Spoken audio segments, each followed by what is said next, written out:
Welcome to episode 22 of The Sober Stretch, the podcast for anyone with a problematic relationship with alcohol, whether you're a Monday night, Monday morning, Tuesday afternoon caner, weekend offender, whatever it may be. We are the podcast for you. I am Gary. I'm 10 years sober. My co-host is Craig, 2 years. And today, Craig, fucking hell, we've got a guest on. Yeah, mate. We made it. We did. We've been talking about it for a while, haven't we? Yeah.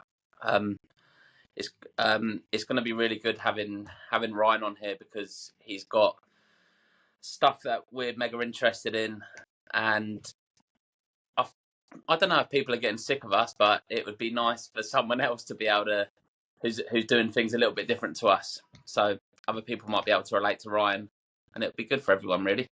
I agree. And I think the two things that we're going to predominantly concentrate on today are things that I have dabbled in. I'm not sure about you, mate. Yeah, I've had a couple. I think, Yeah.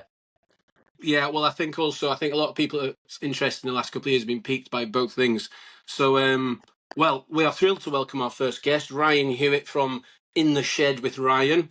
Ryan's podcast is it's a unique blend of philosophy, comedy. It's very introspective. Previously all from the comfort, I believe, of your North London shed, which you're not in now. Things we're going to talk about today with Ryan are breathwork and the role of psychedelics into his personal development. Because Ryan, welcome to the show. You are 600 days sober recently. Welcome and congratulations. Yes. How's it going? Brilliant. Thanks for having me. Yeah, it's great to be on a podcast that it seems like there's a sort of influx of lots of sober podcasts at the minute, but it's great to kind of be on a podcast that demonstrates what it's like to be sober and how I can sort of integrate myself into this podcast and help with breathwork and mushrooms. I'll try my best. I do know a fair bit about sound healing as well. That's been one of the topics that has helped, and they do kind of coincide a little bit with breathwork. So I'll touch on that as well if you like. Yeah, wicked. 600 days. How did you do it? Well, I think it's around 609 days or so now, but I think I was sort of edging into being sober for quite a while. You know, it was before COVID. COVID was actually really good for me. It was a very sober journey. I actually went into the shed and learned to meditate, learned to work out, learned to be human, shall I say. And then after that, I kind of fell back into society. And before COVID, I had a big problem with drink. I got done for drink driving, had a cocaine addiction. I was constantly sort of out on the weekends, dropping pills, doing whatever, to try and probably stay out of my body and stay in, out of my head at the same time. I was a state agent, so that was enough to make me drink at that period of time as well. But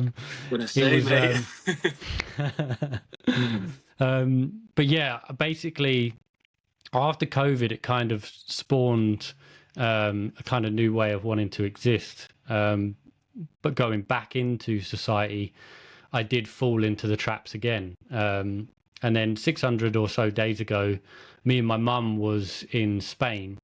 My mum, stepdad and brothers live in Spain, so I go over and see them when I can. And we went skiing. This turned into getting pissed and having arguments within the family through the evenings. And it ended away from the ski trip in a restaurant where me and my stepdad had quite a big row that nearly went outside. Didn't turn into nothing more than that, to be honest. But my younger brother actually looked at me and my mum and just said, you need to stop drinking. And from that point, me and my mum actually made a pact where we won't touch booze again. For me, it wasn't an easy transition, but it was easier than saying I was the person I was before COVID. But I think the pact is really what sealed the deal. And now me and my mum are starting a sober podcast as well. And it's been great to have that kind of companionship, especially that's, the bond is through your mother and son. You really don't want to have that conversation like, look, I can't, I've had a drink, or I wouldn't know how to start that or how to let her down in that situation. So that's been a really great vehicle for me, to be honest. So yeah, that's sort of 600 days. Yeah, that's fair Brilliant. play, man. Like you said, the fact that no one wants to let their mum down, do they? And No. I'm sure it works the same way for your mum as well. She'd hate to let her son down, so it's good that you've got that pact, and it's fucking unique as well. Like I've not heard of that before. I can imagine. I don't know why, but I normally like father and son. I could see more of, but the fact that it's with your mum, very unique. I think that's cool, man. Yeah, thank you. And I mean, what I'm was you? seeing as well, it's a lot of men that are talking about being sober, and not as many women. Yeah. Sorry, what was you going Yeah, to say? I don't know. No, I was just going to, on the Instagram side of things where Craig and I concentrate our shit on. To me, Instagram just seems awash with females' sobriety accounts, Yeah. which is great, obviously, because there's a lot of women that would probably maybe are less inclined to think they've got a drink problem. So that is definitely bringing things out of the woodwork. But I mean, Craig and I have spoken about our mums and how they've kind of reacted to our podcast, because my mum didn't know a lot about. I mean, my mum knew like I was a bit wild, but I think and my Instagram page she's well into that, because it's kind of positive and like uplifting, Yeah. but the podcast's dark and filthy. Last week's was on the non-health related risks of drinking, where we just spoke about near-death experiences, more or less. And she texted me on Sunday night and said, "I've listened to the first 10 minutes. Can't carry on listening to this." Oh, really? Yeah, yeah. So, like the power of maternal accountability, companionship. It must be. Honesty. Yes, that's a different level, isn't it? Yeah. I think what sort of so your background with drink, because obviously everyone's heard me and Gary go on about it for 21 times now. How did it all start for you then? Like when did you sort of recognize that you had a problem? Was it literally when you had that row on holiday with your stepdad, or was it something that you knew was lurking for a while but you just didn't want to admit it? No, I knew for years. I was kind of born into a bit of a crazy party house as well. That's probably why me and my mum have a sort of connection from going from one side to the other. I grew up with sort of a household of addiction. So, my response later on was probably to go to drugs and alcohol to deal with my problems. I also wasn't exactly confident. I used to hate not going out with my mates. That would sound bad to them, but going into a pub, the first meeting, or where it's a lot of, people looking at you, and then it's like that kind of interaction. I mean, I used to go red in the face just from sort of meeting new people and things like that. But this was obviously where I was in that kind of low vibrational state of anxiety and, in between drinking. So I think it started from a very young age. I was drinking from around 12 to 13. I was smoking weed all the way through school. So it was constant kind of like not knowing how to be myself and how to use other substances to carry me through situations. So yeah, I mean, for the last 15 years, I'd say it's been a battle. Yeah. So I think that's actually really common. I think me and Gary were very similar in that sense, because if you've gone from being a boy to drinking from you were 12 years old, you've never given yourself a chance to overcome things without booze. So it becomes your kryptonite, doesn't it? You use booze for absolutely everything, and it just masks everything, and it gives you this false confidence, and you're so concerned about how you come across in front of people. So it gets to a point where you're having a couple of beers before you meet anyone, giving it the big one. But without them beers, do you know what I mean? You're going, you've just got nothing about you. So then obviously you want to just, I suppose, after a while, when you keep using it, tolerance gets higher. You need to have 5 beers instead of 3 beers to get on that same level. And I suppose that's how it all starts, isn't it? Yeah, no, I literally never knew when to go home. I mean, there was one I used to just go like to Egg Club in like Chalk Farm in Oh, London, mate. Terrible. I used to be there too long. You know, I used to know one of yeah. the guys. He was the light guy, and then he was the sound guy. So he had to be there all weekend. So I just used to kind of dip in and out, go pubs in the day, and then I remember once I came back home to my mum's, and she opened the door and she said like, I've never seen anything like it. I was just black eyed.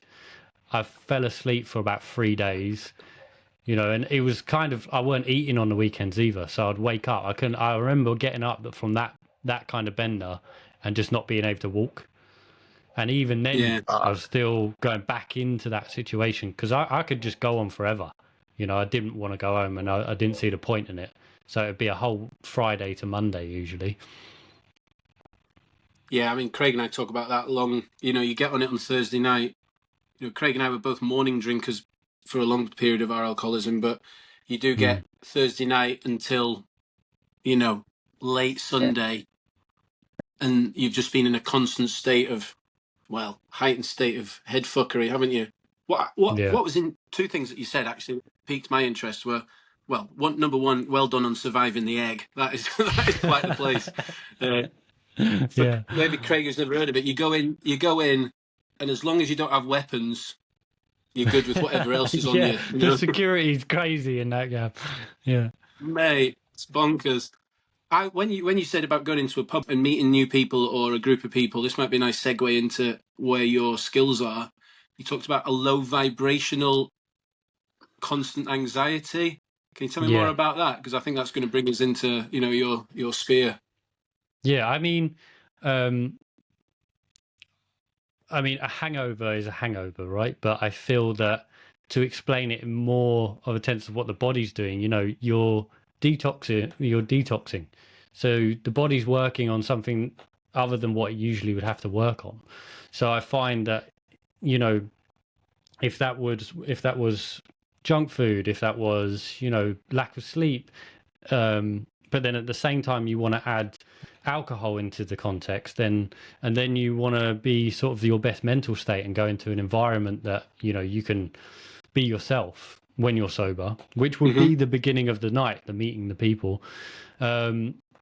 My way of explaining that would be you're vibrating at a lower frequency than you actually could if you wasn't putting all this stuff into your body. So when I say low vibration, that's what I mean by that situation, and where things like sound healing and breath work can help heal that vibration. That's where I can lead to with that.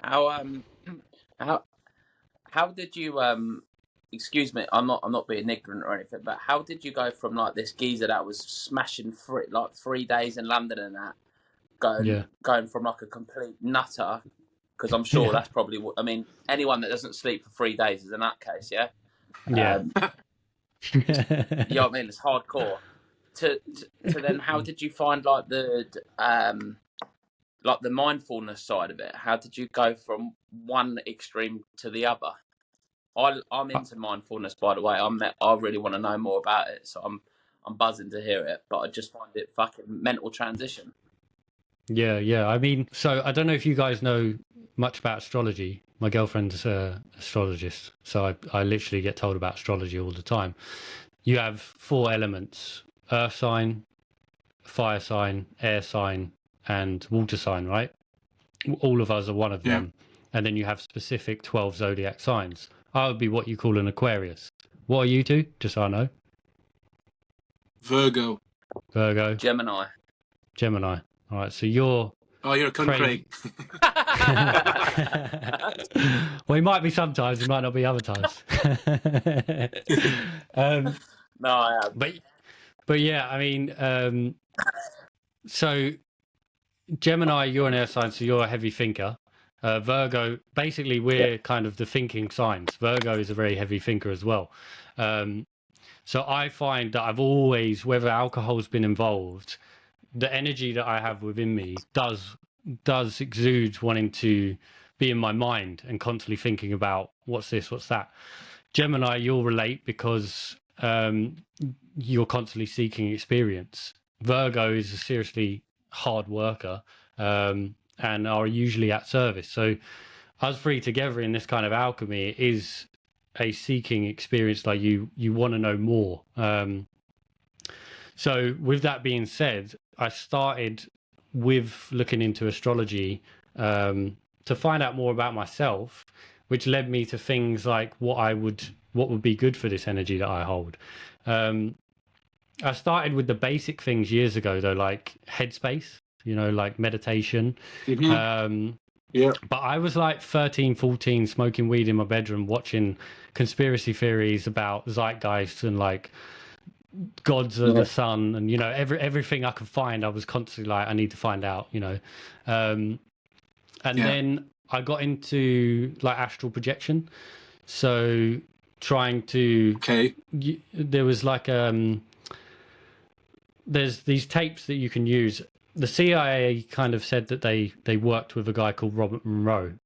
He released it's kind of like a 13-step series of sound tapes. He was a radio engineer, I believe, and he understood that you could, by using two different frequencies, you can put the mind into a different state. I don't know all the science behind this, but this was where I used these 13 steps and very different methods to sort of put my body into different states.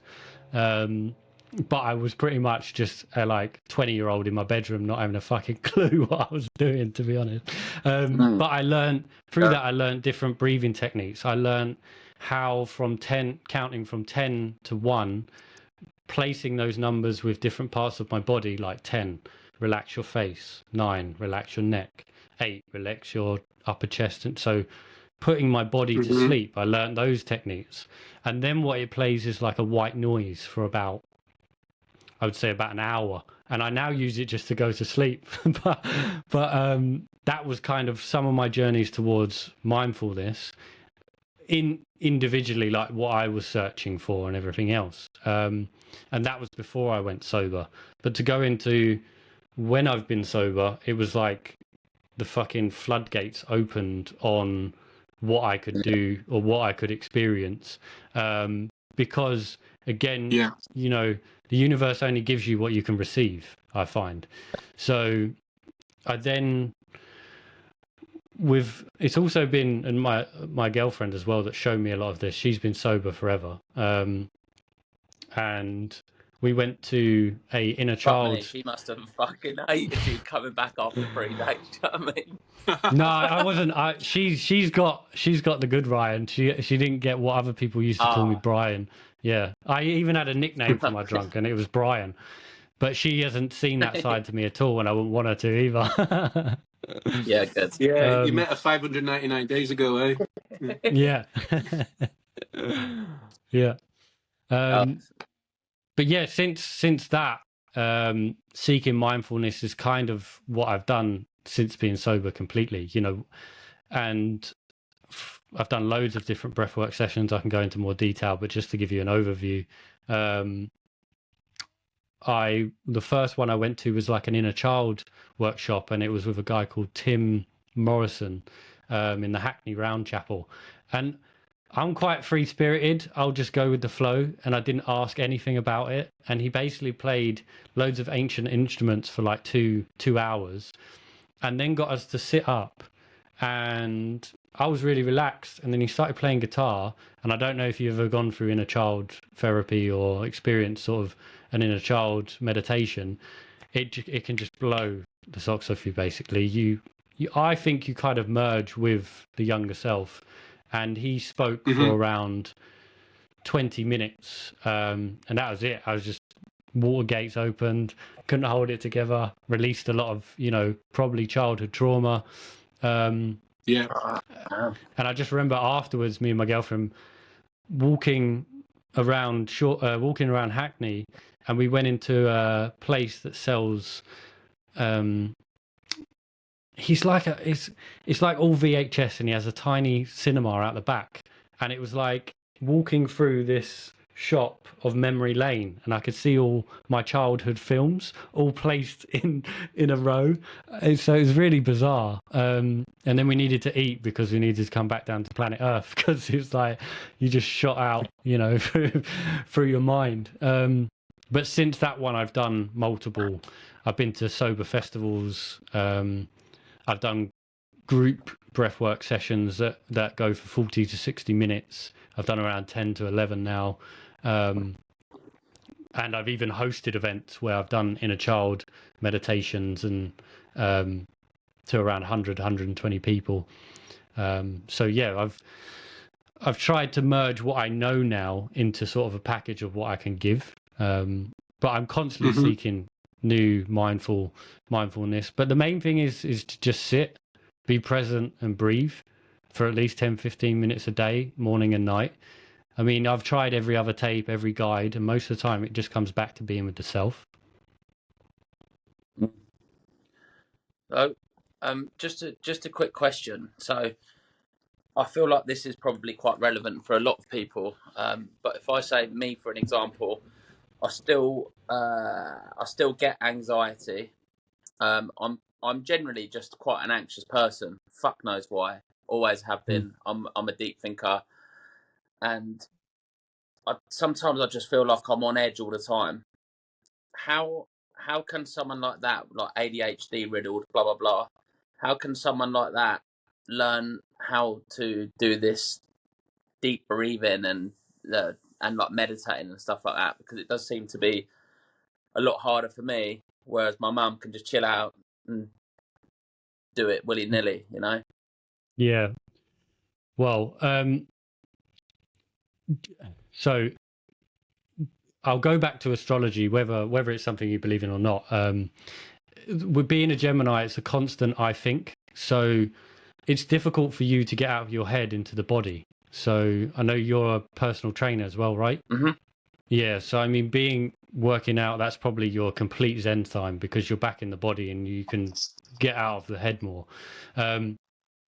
You obviously know discipline in routine. I think anxiety is something that's always going to be there. It's just whether you're going to be a reactive person or a responsive person. So doing breath work in sort of the Wim Hof way, 10 minutes, 15 minutes a day, I feel that can help you a lot, being in a better state for that day and what might come at you. But seeking out the breath work where it's 40 to 60 minutes, that I think there's quite a loose industry where some people are just doing it willy-nilly at festivals, or they are a trained practitioner, you know, or a therapist using it with their clients. The course I'm doing is a 12-month course, and it's very, you know, it goes through everything from trauma, how to deal with PTSD patients, how to deal with, you know, loads of different problems that you might come across. So I feel it's not, I wouldn't personally do a 40 to 60 minute breathwork session by myself, because no one's ever died, but it can be quite an intense process, and you do want to be held in that space, and also maybe have someone that you can share with. So anyone that is looking for breath work, you can look online for practitioners. You can message me, or but by April is when I would actually be. I'm in training at the minute. But what I do day to day to keep my anxiety down is the 10 to 15 minutes. And you can even do, you know, we don't look at like, okay, I feel stressed. So if you go into a panic state or go into the sympathetic nervous system where you're going to be in fight or flight, then just take a deep inhale through your nose. You know, do it through the day. If you're feeling stressed, breathe more. We don't look at how we can just breathe all through the day, rather than like, right, I've got to sit and breathe. You know, maybe look at, okay, can I just go 4 in, hold for 4 out? Do I feel better after that? Probably. So it's sometimes it's better to keep it all through the day. Yeah.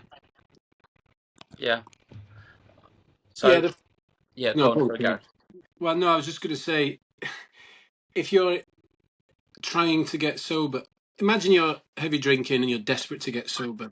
The thought of breath work or anything that might sound woo-woo to you, take it from, well, obviously you're right, you know a lot more about it than me, but I was 3 or 4 years sober, perhaps. Was living in Budapest, and I saw Wim Hof on YouTube, and I was like, who's this crazy fucker? I liked the look of him, started getting into it, and on the first week I held my breath for a lot of people don't believe me, but 3 minutes 48 seconds.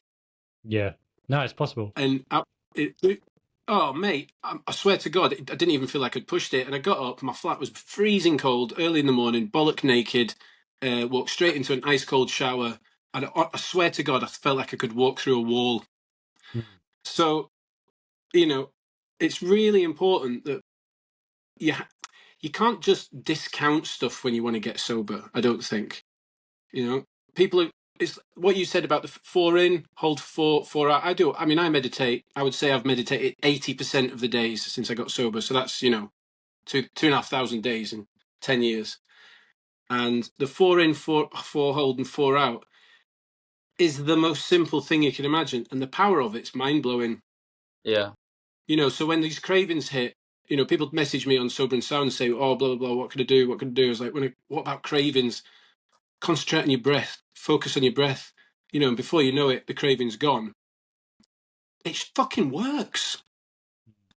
So do you think that everyone is capable of meditating? It just takes a lot of persistence and practice. I don't think one glove fits all. I am working with a few people at the minute that are trying to get sober, just trying to give advice and stuff like that, and not the same methods are going to work for all, like some people don't want to write gratitude in a book every morning. They want to do it in their head.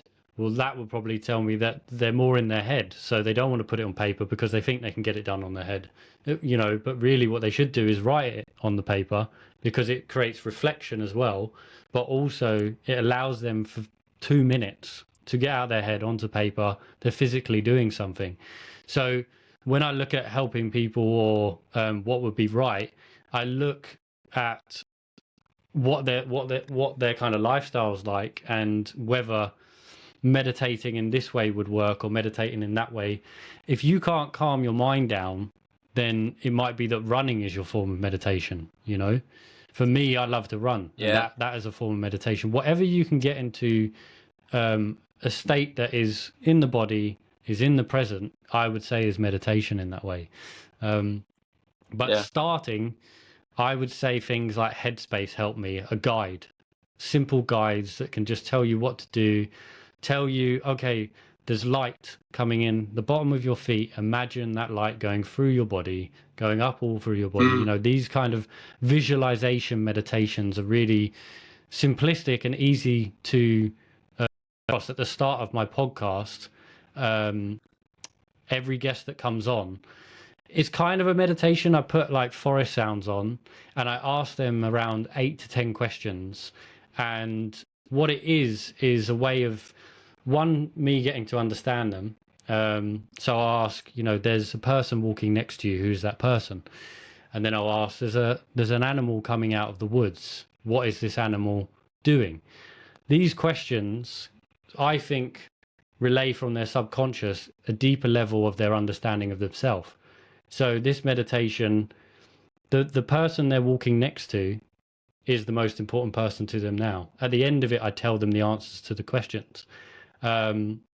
The animal that comes out of the woods represents how they deal with their problems. So if I've had like a bear comes out of the woods, they visualize the bear, but they hug the bear. So that means their problems are big, but they embrace their problems and they challenge them. I've heard someone else that would say it's a rabbit and he's twitching. Well, rabbit is a very nervous animal. So, and if it's twitching and nothing's going on there, they're leaving their problems. So, and everyone I do it on, it's bang on. Like and I've never met like us today. I haven't met you guys or whatever. And I guarantee if we did it, it would be one of those things. So visualization is a great way to start, because words create the picture in the brain, and then you can follow that rather than just sitting in silence and trying to focus on the breath. because that can become quite boring for a lot of people as well. That's why Wim Hof's good, because he's like, and breathe. I went to a Wim Hof thing with my mum last year, and it was so insightful. We've done like the cold plunge, meditating, and the breathing and stuff like that. What I found weird from my experience with the breathing is, I don't know if this is just because I've got so much, or had so much shit in my head, but by the end of it, or by the end of the breathing, my head was like bouncing up and down off the floor. And I was like, what is going on? Am I having a seizure or something? Like, why does stuff like that happen? What, so you're physically moving? Yeah. So I mean, the body, after about 40 to 50 minutes, I mean, what I get is a thing called, I think it's called tenity. Where you get crab hands. So your hands basically go into a tense sort of state, which is funny because, you know, you're literally sitting like that, and you can just feel this energy. You look like you're about to take a chunk out of a burger. yeah, exactly. But it might be, you know, not going down the scientific route, but it might be that you hold a lot of energy in your head, so the body is moving in that area. I've seen some people scream, some people cry, some people, you're releasing energy from this process. So it could be that I've had my legs kind of spasm, you know, through one of them as well. So I find it can happen in many different ways of releasing energy, and that could be a body movement. But then sometimes I've been completely still, you know, and in a blissful state. So it's all down to the person and the body. But yeah, there are definitely sort of impulses and things that happen through the process. But I think it's perfectly natural as well. Did you feel when you started your sober journey, but when you realised things had to change after that holiday and your brother had a word with you, did you feel like the breathing and your knowledge of that gave you one up on others, or it gave you a foot into it quicker than it would have been otherwise? Because when I got sober, I had just been on a 15-year, you know, carnage disaster show, and I didn't know anything about my emotions or who I was or how to deal with them or how to cope. And luckily I found meditation. I was advised to go to start meditating when I went to AA. But for me, it took me about 8 to 10 months to really feel the benefits of it, because the rest of my life was shattered. But were you in a position where, I guess my question is about early sobriety, were you able to harness that power and stabilize yourself quite quickly and give yourself a proper chance? Because I think a lot of people might think, and I can testify to that, it does take time. Yeah. No, I definitely think I had a lot of the tools. I think when anyone stops drinking, it's always, sometimes I think dealing with people that I'm working with at the minute, often it's a better way to find, rather than stop drinking completely, find new hobbies, new things to do, fill all the gaps first, so that drink removes itself anyway. And I find with me, I had a lot of things going on anyway, the podcast. But the problem is with the podcast before, I was cancelling podcasts because I was hanging, or I was too anxious to do it, or things like that. So once I come back from that ski holiday, I kind of catapulted into like, right, I've got to leave this house in September. I cannot fail in this situation.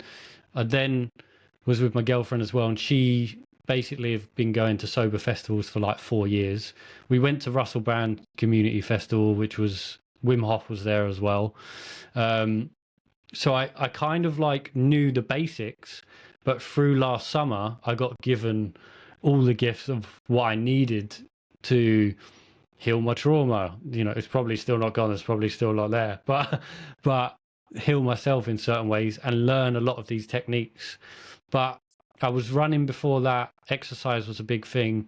And constantly seeking how to be mindful and work out what's going on in my brain was also a thing. But the main thing I struggled with was integrating back into going to the pub or meeting friends, if there was drinking involved. So I had triggers there, you know, where it was like, okay, if it's a night that is just about drinking, I don't really want to put myself in that situation when I've just been to a festival for 4 days, done Kung Fu, done some crazy meditations, you know, loads of things that I could have done drunk, but I didn't even need to. Yeah. I mean, I think from your point of view, I've definitely been in the same boat myself, because a lot of my all my pals are still drinkers and that. But I think it just gets to a point where you now know, like, this is the new you. Yeah, you're going to be into your meditating, that Kung Fu, whatever you said, and all that other bits. That's what you enjoy, and that's what makes you a better person. So Yeah, it doesn't make you a bad friend or stuck up or better than anyone else just because you don't want to go to the same place where you used to fuck your life up. Do you know what I mean? yeah, exactly. That doesn't make you. It's up to you, isn't it? Like, if you want to meditate all day on Sunday, fair fucking play. Do you know what I mean? That's what you want to do. Yeah, That's the way that I see it, anyway. Because other people, I suppose, they might be like, oh, blah blah blah. He won't even come to the pub for blah blah blah's birthday. It's like, yeah, because he might not come back for 4 days. Do you know what I mean? Or ever. Yeah. So I'm so into. I can't wait any longer. But I wanted to obviously find out about the old shrooms. Yeah. I don't have much experience at all. I think I've done a couple of grams once, but I was off my nut on coke, and it was just it wasn't the right scenario for it around someone's house. But I'm really interested to know. You said you've done a 5 gram trip or something like that.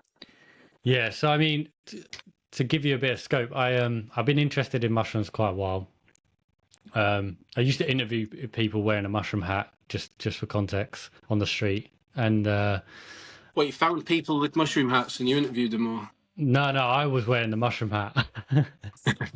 I even wore it to protest, just to give some context, and interviewed people there. And it actually worked in quite a way that came across I was friendly, and then I could hit them with some sort of hard questions. But I've been interested in mushrooms for quite a long time. I've done various sort of classes and workshops around mycology and how to grow mushrooms and the ins and outs of how mushrooms work, not just psilocybin, also your lion's mane helps grow your brain, reishi is really good for sleep and stress, turkey tail can actually been shown to help with cancer. So on the other side of the psilocybin, there's many other benefits as well. And I had a guy called Darren LeBaron on my podcast as well, who's like an amazing mycologist. He's really good, and he actually teaches kids about how to grow mushrooms and youth offenders and things like that. He tells them they're aliens, so they're actually interested.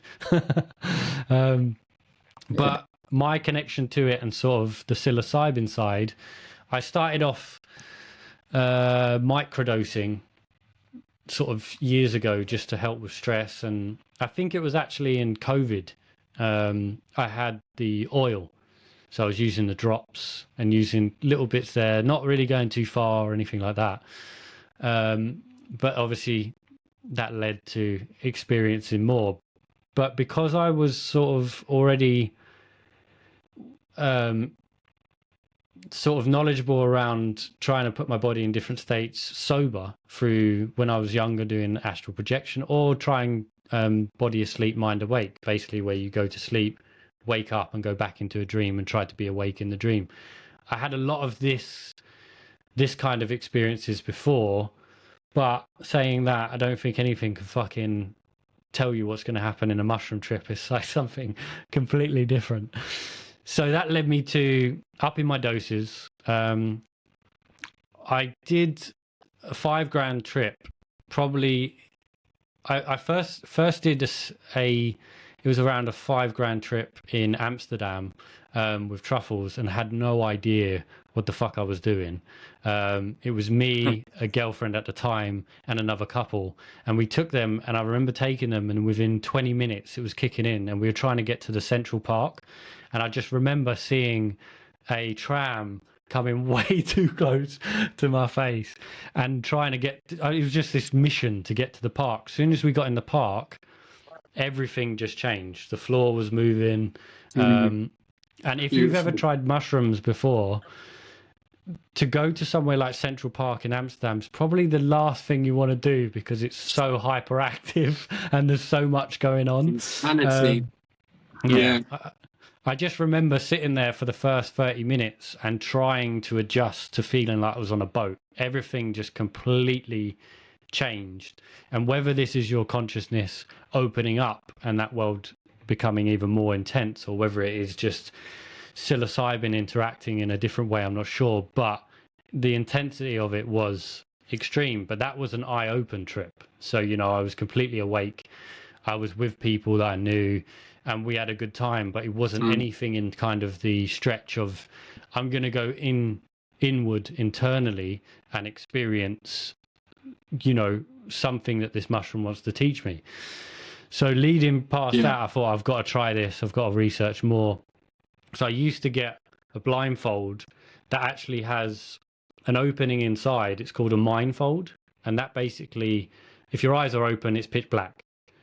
So that tricks you into thinking it's night. So I used to wear that, put headphones on, and then take a dose at home that will kind of slowly but surely, I would take 2 grams. And that, first of all, the first one I did, I think it was almost cartoon-like. It was like pipes unlocking and me going through some sort of vortex into another kind of dimension. And it was more just like patterns, colors, and an interaction of a sort. It wasn't too intense or anything that I couldn't handle. And that wore off after about an hour. It was quite small.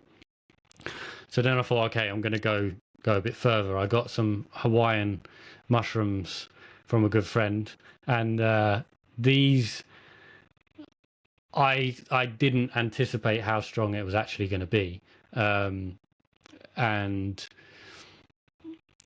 I just remember at first being in a very stressed state. It was almost like I couldn't handle the amount of energy that was felt that was in my body. When I was breathing, it felt like it was almost electrical. You know, this in terms of some of your listeners, they might think this guy's just fucking off his tits. But basically, that trip lasted for about 4 to 5 hours, and this was before I went sober. And I used to write down in a notepad next to me, like, what's my intention? What do I want to experience through this trip? And I wrote, I want to stop addictions, and I want to connect with my childlike self.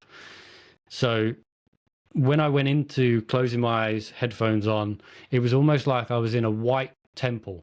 And people that trip a lot of kind of say there is like a meeting room, kind of a limbo where you can be. There's some people that go up to sort of 20 to 40 grams. There's a person called, I can't remember his name. I'll find out his name, but he said he could navigate in different rooms. He could meet his wife. You know, he was a African martial artist.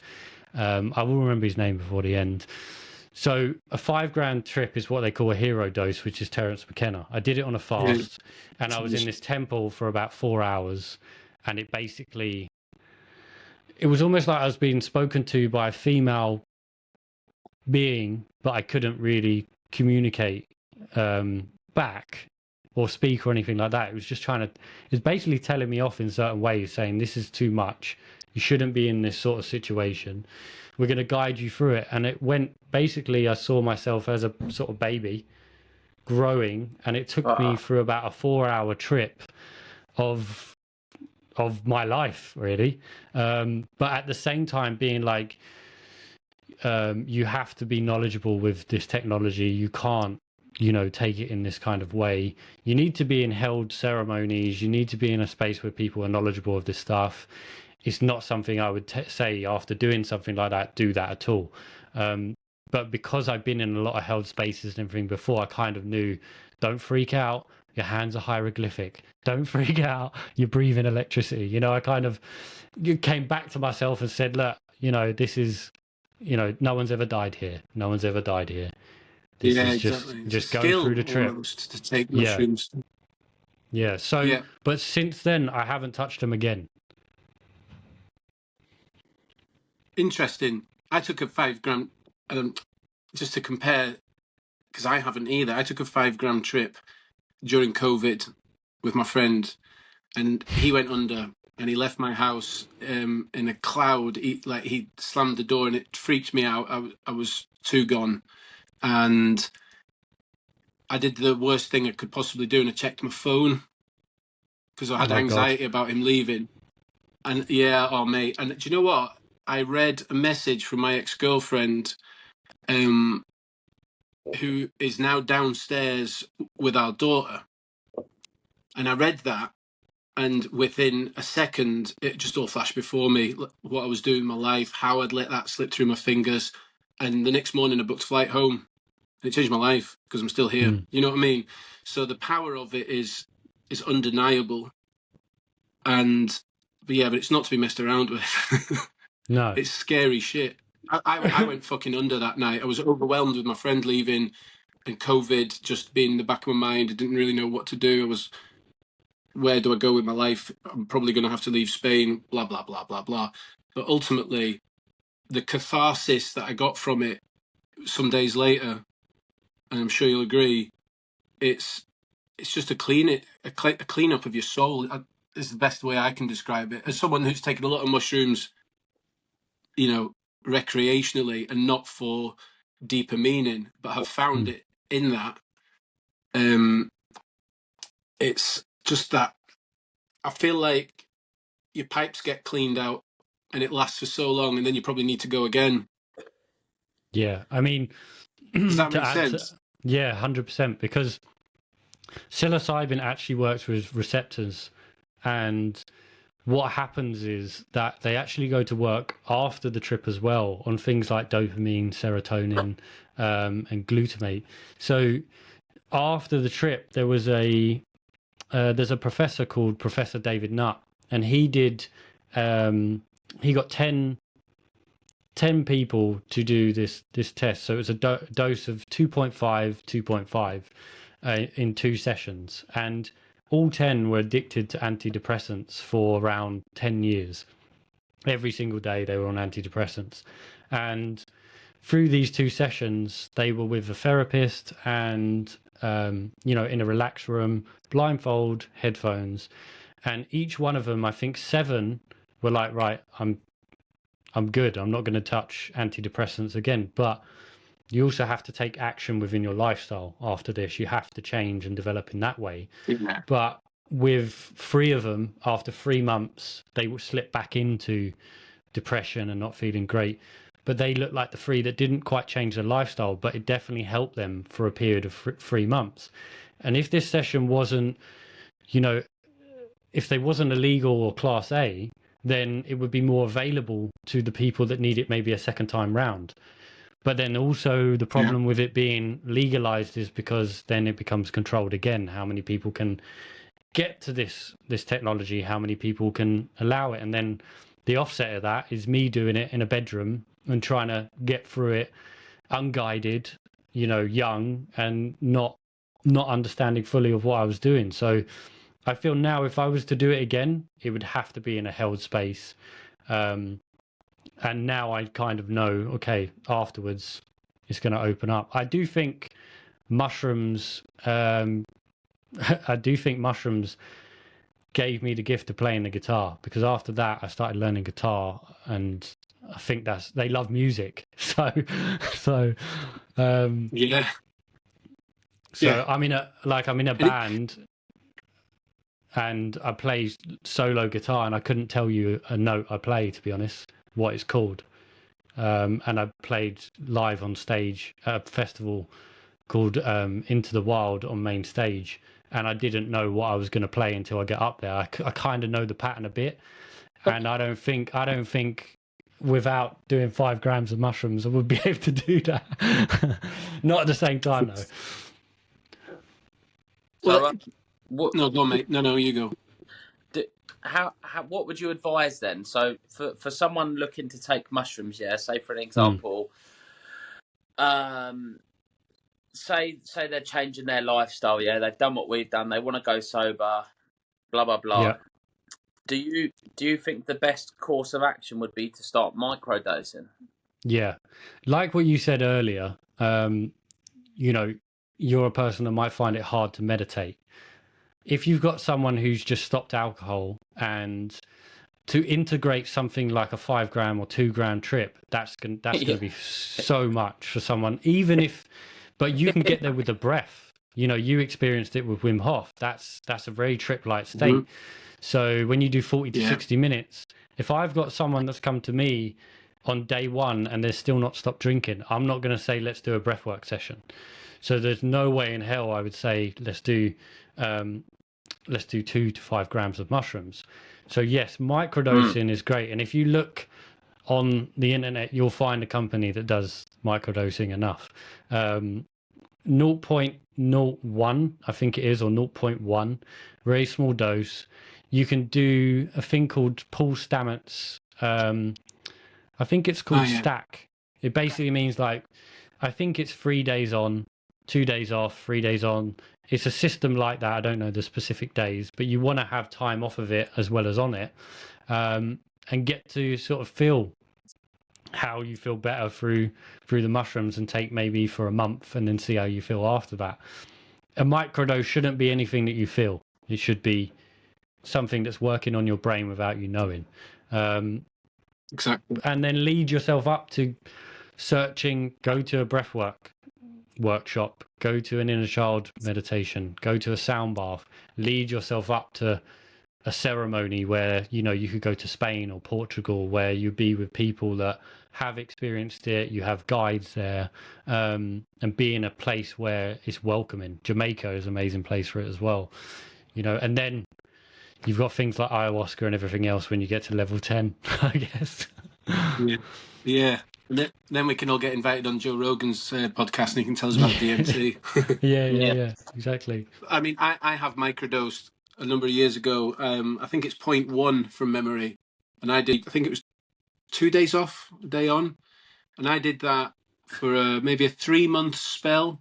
I can't quite remember, to be honest, whether I did it for 2 months and had a break and went in. But I have never been more at the peak of my powers. Really? Oh, different person. Different human being. Mentally, totally in tune with myself, my partner, my ambitions, my goals, at peace.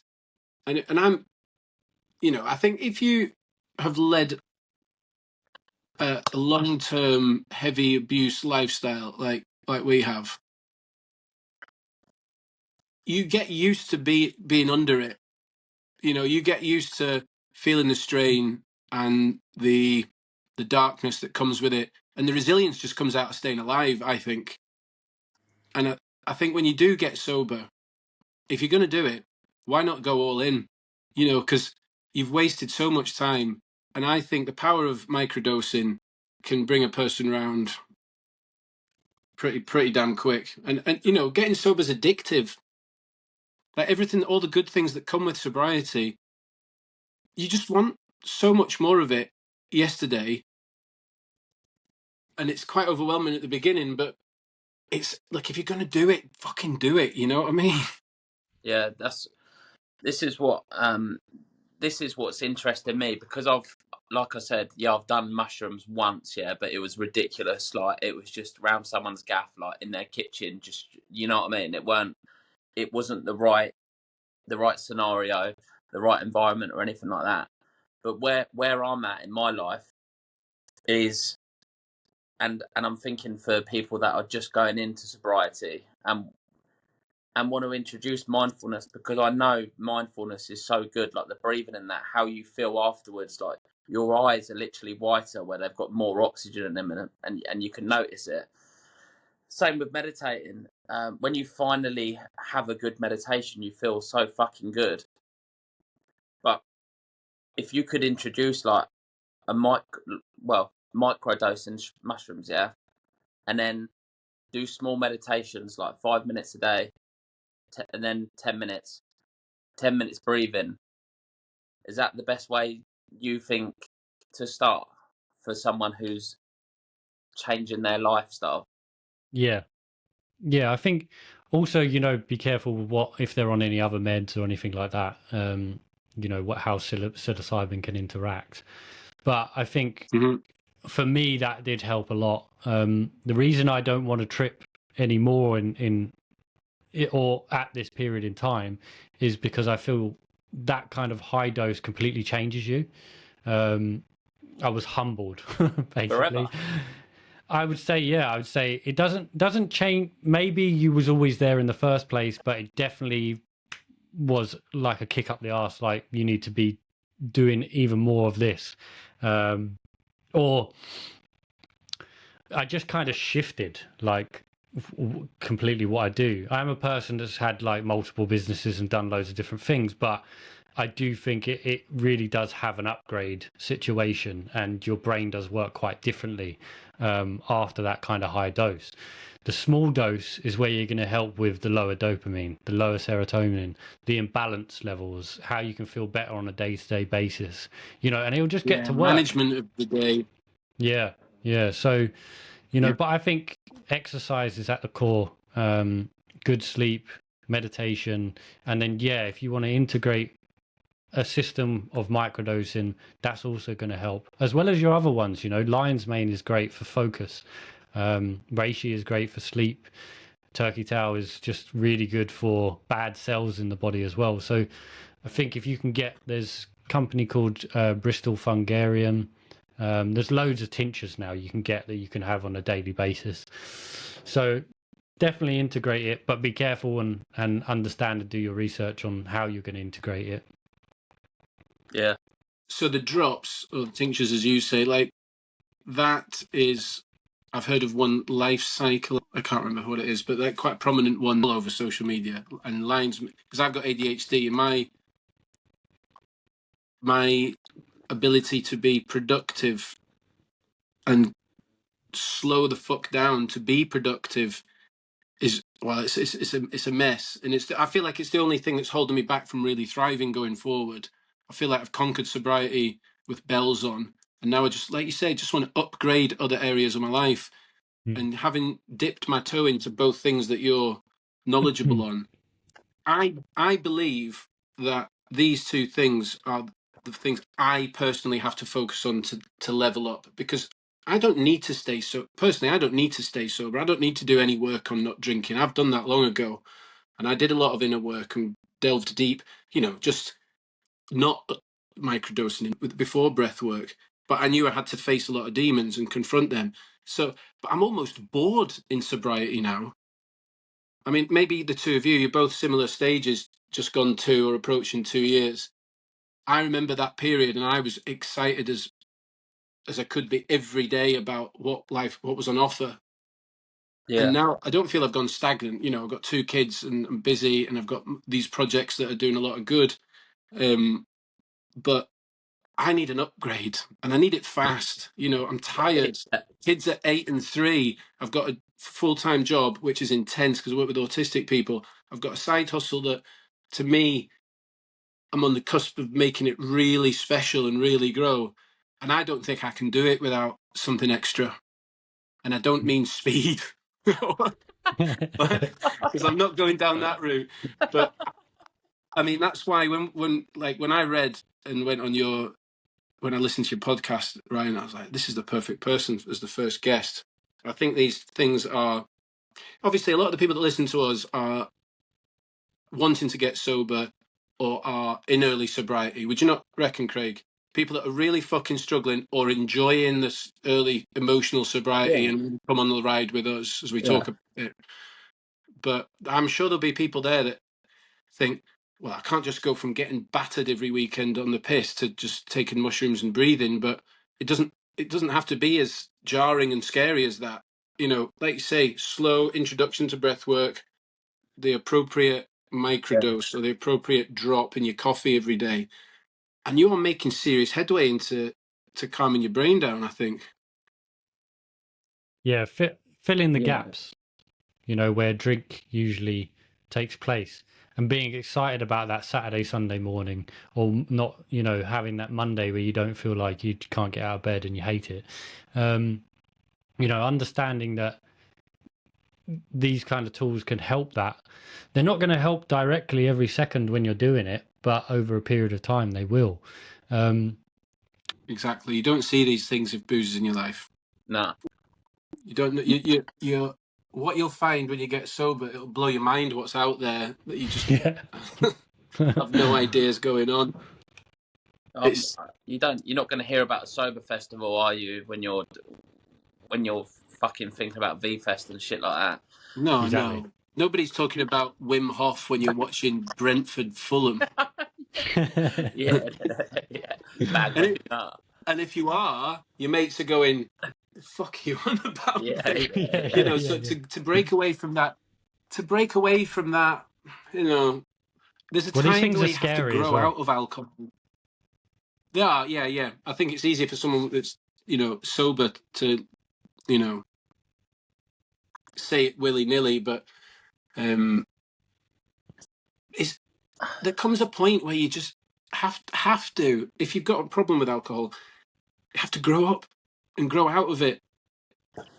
Because you're telling me that you can lie in a field and have some incredibly profound, beautiful experience with a stranger and your girlfriend. That alone is the escape from reality a little bit, isn't it? It's Yeah. the equivalent of a weekend on the piss, or 3 pills so you can tell all your mates that you love them at 4 a.m. in a car park. That is escapism, because reality is either mundane or uncomfortable. I think these kind of festivals, it's inner work, but it's also escapism in a way. It's transformative. Yes, that's a better word. Yeah. And I don't think people that are drinking and want to get sober realize how much transformation can occur. Yeah. I mean, this last year has just been of like, what do I do next? And it can affect your dopamine level, like, so then you become the searcher of the sober buzz. What can I do? What can I feel? What can I experience? And also I think going sober for the first year, it's brought up a hell of a lot. Like a lot of my childhood, a lot of things that I would just shrug off. That's another form that comes through, I find, with sobriety. It's that, oh shit, I've actually got to deal with all this stuff that I've left on the shelf for so many years. So where those experiences I've had, like the breathwork sessions, they've allowed me to integrate that and understand it through a process of releasing the energy rather than it becoming a constant thought, a constant cycle. Yeah, and with time and practice, you almost welcome these uncomfortable moments. Yeah. Getting sober is, at the beginning, is discomfort, whether you like it or not. And if you're not willing to sit through it, it's not going to work, unfortunately. Because one of the reasons you're drinking so much is because you need to sit through some discomfort, but you're unwilling to. So anything that can help you alongside that is not to be sniffed at. Pardon the pun. So Yeah. I suppose with things like meditation and breath work and doing this stuff, what it's like, it's because obviously it's uncomfortable to start because you've never really been comfortable with your own thoughts, have you? While sober. So when you do these things, you're actually dealing with the problem and then releasing it from your subconscious mind. Is that right? Yeah. I mean, it's that's the thing. You've gone from numbing the problem to feeling all of the problem. So that's and and the problem with that is, like, it can be a lot. The only thing I find at festivals with breathwork is that you literally kind of go into a room or go into a tent, of like 40 people that you don't know. And then there is a kind of time at the end where you can, share and stand up, but not everyone's going to want to get up and share in front of 40 people they don't know, and also the balance. I had one where a guy was just laughing the whole time really loudly. and everyone else started laughing. But then if you're and I wasn't sad or going through, it kicked me off. You know, it's like the same kind of laughter you have with mushrooms, where you're just trying to calm your cheeks back down again because you can't stop. And it was like that. But for someone that's going through a very traumatic sort of process through that breath work, hearing someone laugh or a whole room laugh could be really triggering for them as well, you know. So and then you're kind of just spat out back into the festival, and you're kind of very fragile and vulnerable. So I would say, just to go back, I just want to reiterate, to just go back when you were saying about people going into it, you can find breathwork facilitators that will do it on Zoom or have a specific place you can go to. And I would say the first time anyone does that, that is the best kind of spot. But the open ones are really good as well. It's kind of great when someone cries first or screams first, because it kind of, you know you're in a safe environment, and because that person's done it first, it allows you to open up. Yeah. Wow, amazing. It's interesting. Yeah, mate, I want to do a 5 gram trip right now. You reckon next week let's all just get 10 G's each, mate, and we'll just dump them down us. Craig, that's the former alcoholic in you saying things like that. But it would be good content now, wouldn't it? But you know, like the explosion and wave of content and companies and figureheads around these two areas, it's becoming mainstream, isn't it? Really? Yeah. And I mean, you've been sober for 10 years, so you must have seen the difference in, like, now everyone's kind of waking up to it. I mean, you were like, probably, you know, people might have looked at you like a vegan back then. You know, like, honest to God. Yeah. So I mean, it must be. Yeah, go on. No, sorry. I used to get what? How do you have fun? You know. Yeah. Seriously, I mean, it's only 10 years ago. I got sober in April 2014, but there was AA and confided in a mate. I went to my first AA on a Saturday morning, and a Scottish woman. I lived in Seville in Spain at the time, and there was I found an English speaking one on the street parallel to mine, so it was written basically.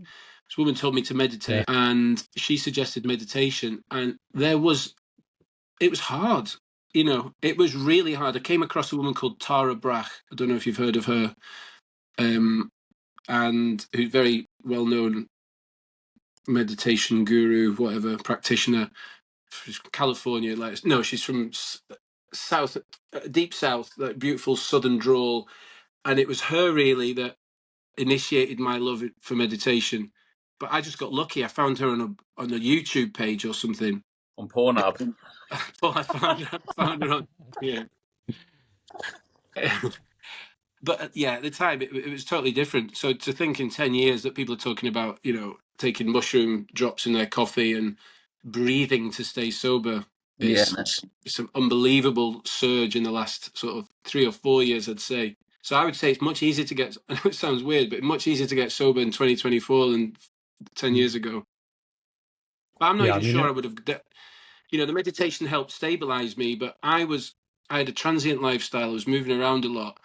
And I think that my way of getting sober had set me up to be as strong as I am now, because I did it all on my own. I did it all through just sheer mental fortitude and no, not today. And I just turned into a hard, calloused bastard that knew he was never going to drink. I later on got into, you know, the idea of microdosing and, you know, properly got into meditation when I went to Thailand. I sound like a right wanker saying that, but when I came back from Thailand, I did a meditation retreat for 5 days, and yeah, I was good to go by then. But yeah, mad journey, insane.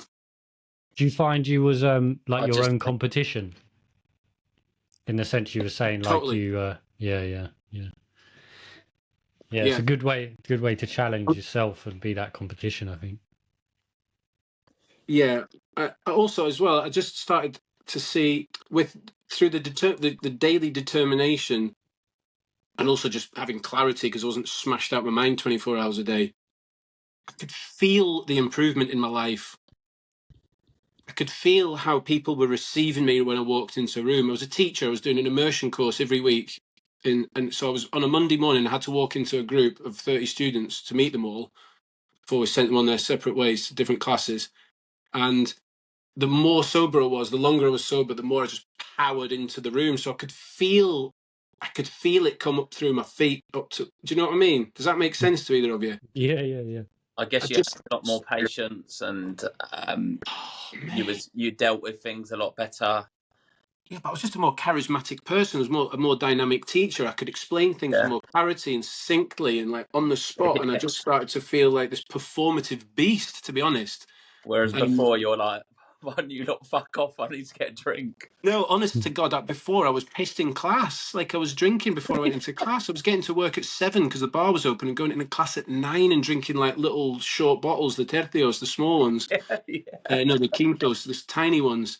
And I was going in drinking brandy and like a brandy in a black coffee and just going into class like a fucking maniac. I swear to God, on a Monday morning, a lot of the groups were like, "What? Who is this guy? This is mental."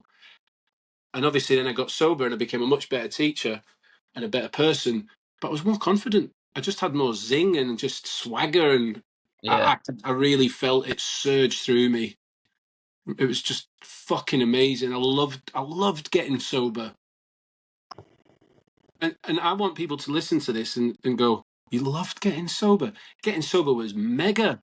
Not drinking was great. Mm. Not being a slave to it was the most satisfying, rewarding, powerful thing ever. I think drinking's wank. That's my honest opinion. It's a fucking mugs game. And seeing the light, I was just like, come on. And I'm sure you're both a little bit in that space at the moment, aren't you? Maybe not as manic as I was.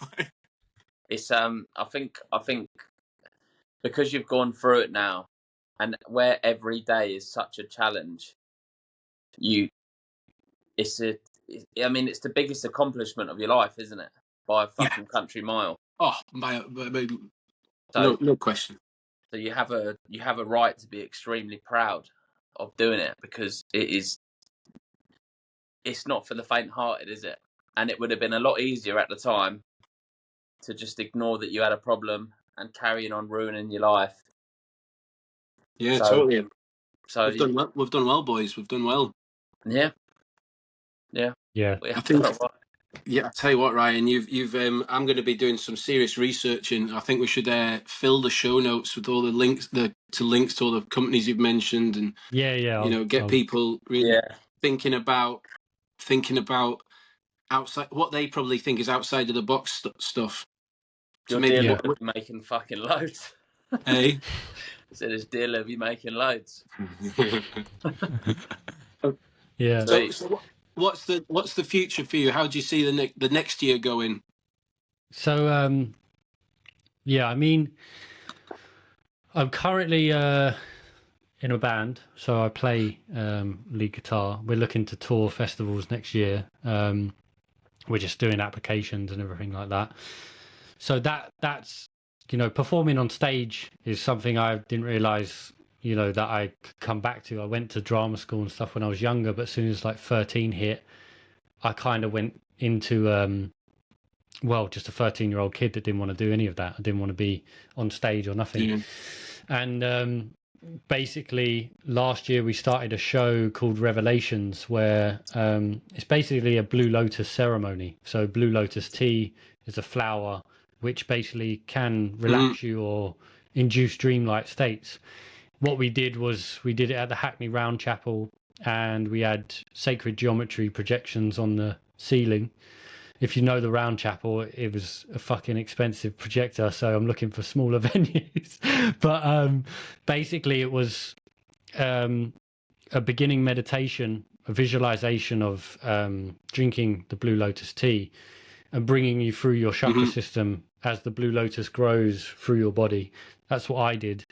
And then I played with the band for around 40 to 50 minutes. And then at the end of it, we did an inner child I did an inner child meditation. So that's something we're looking to do over the winter. It's kind of a sober event. You come there with a yoga mat, lay down, and it's trying to take people away from getting your phone out, idolizing who's on stage, getting pissed up, standing on someone. It's about being comfortable, laying down and going through an experience sober. With you're pretty much sober with Blue Lotus tea. It's like Earl Grey. So that's one of the things I'm doing. The other thing is now I'm kind of taking on board coaching people to get sober. I've got about 4 or 5 people that I'm helping at the minute, and I will be introducing breathwork when I'm a facilitator. I can do it now for free, but because I've held space for around 40 to 50 to 100 people, one person's quite easy for me, but there's still a lot more I need to learn about breathwork. And I'm starting the Sober podcast with my mum, which is Mum, Me and Sobriety, and that's coming out next Wednesday. Yeah, so she's just as nuts. Yeah. So, yeah, great. That's what I hope it will help. It will help connections between, father and son, mums and brothers, families. We're looking to have guests on as well, so maybe we could do something later on as well. I want to get her a little bit used to podcasting. Ryan, where can people find? I've always wanted to say this. Where can people find you? Yeah, all my channels are in the shed with Ryan. There's also a link in my bio that leads you can set up a free 30-minute call with me as well if you want to help and understand more of anything I spoke about today. So yeah, literally in the shed with Ryan, everything's there. The band I'm in is called the Butterfly Wheel, and the events will be produced through in the shed with Ryan. It will say on that page. I also want to start sharing circles once a month in London. So once that's up, that'll be there as well, mainly for males, a place where people can come each month and we do a sort of 20 people come, you split up into sections of 4. So because talk therapy is just as good, not as crazy or as in depth as breathwork, but I feel it could really help as well. Get shit off your chest. I feel like obviously there's been some real bad news, isn't there? Obviously with that geezer from One Direction, that Liam Payne, he was clearly suffering, and he's used alcohol as a coping mechanism. And I feel like a lot of guys do the same thing. They resort to drugs and booze. And if there was more places where guys could get together and talk, then it could save fucking loads of lives, man. So I think that's a really good idea. Yeah, fair play, man. Respect. Ryan, thank you for being the first guest ever on the Sober Stretch. It's been a pleasure. No worries. Thanks for having me, guys. Great, man. No worries. Well, guys, ladies and gentlemen, thank you for listening. We are at the Sober Stretch on Instagram. Craig and I's podcast is on YouTube and Spotify. You'll find us if you just type in the Sober Stretch. I have a solo project at SoberNSound. Sober letter in sound. That's on Instagram. Craig, hit us, baby. I'm at Live Without Limits _coaching on Instagram, and that's fitness related, healthy habit, no bollocks of booze and drugs and shit like that. Mate, your last reel I saw your picture. There's like about eight photos or images of you like fat and pissed, and then you're like this chiseled Greek god in the next one. I'm like, fuck, I need to get down to the gym. No Greek god, mate, but thank you. Fair play, lads. It's been awesome. Thank you very much. Cheers, chaps. Enjoyed it. Peace out. Catch you later. Peace. Cool.